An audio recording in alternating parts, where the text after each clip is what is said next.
Enable or disable the microphone under Windows 10.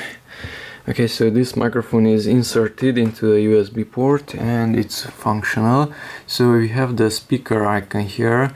Right click on that speaker, that one, and go to Open Sound Settings. Open Sound Settings, and the microphone is detecting my voice and that blue line is moving there. Even if I tap on it, it jumps up higher and higher. Okay, so currently it's working. So go here to Open Sound Control Panel.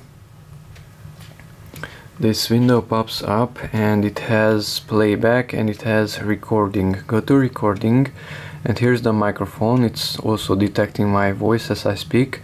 You can right click on it and disable it.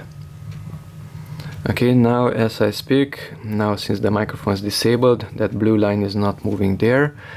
Okay, and you can also right click on empty area and you can hide those disabled elements. Show disabled devices. Now it's unchecked and it's not showing it. And if I want to re-enable the microphone, then I have to right click here and show disabled devices. There's the microphone. You can right click on it and enable it. And now, since it's enabled, it's detecting my sound and it's moving. Okay, so that's how to enable or disable the microphone under Windows 10.